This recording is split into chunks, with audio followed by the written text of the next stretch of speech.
Magandang araw! Ngayon nga ipapakita ko sa inyo kung paano magluto ng Bicol Express with kangkong.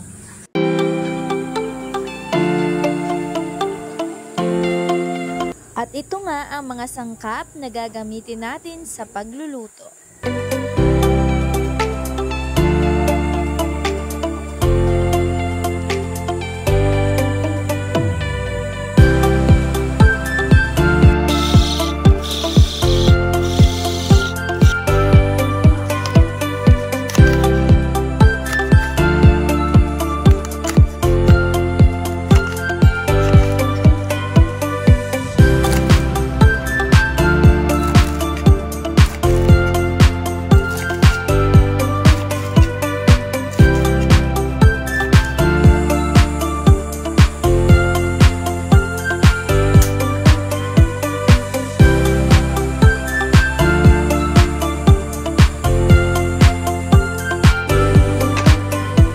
Initin muna ang mantika bago igisa ang bawang, sibuyas at luya.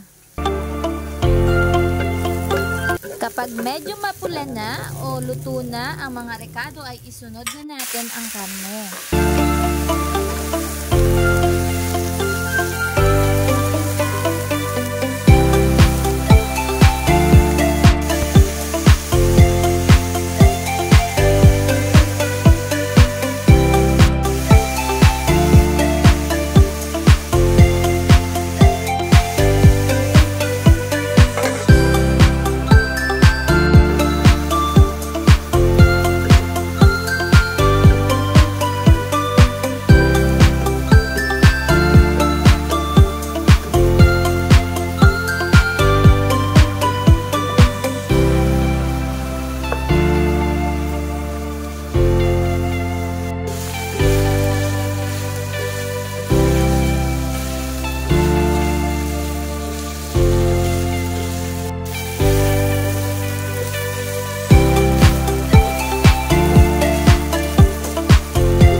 Kapag medyo brown na yung karne, ay pwede nating ilagay ang pangalawang gata.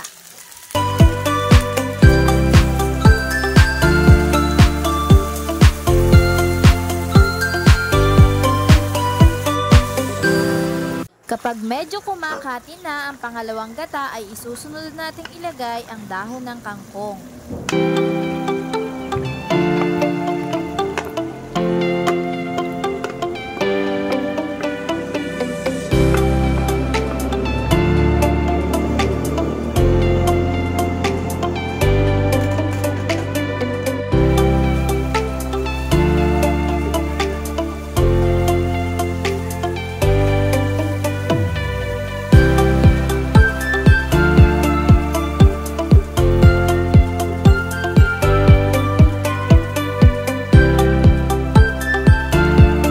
Kapag luto na ang dahon ng kangkong, ay isusunod naman nating ilagay ang mga hiniwa-hiwang sili.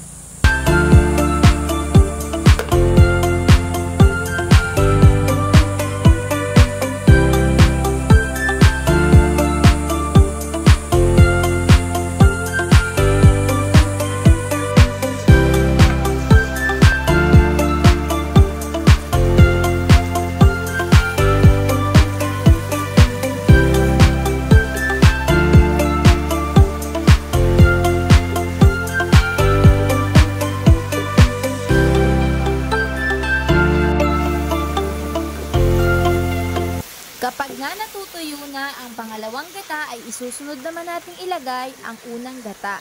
Ito yung malapot na gata.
natapos na nating iluto ang ating menu for today, ang ating Bicol Express with kangkong.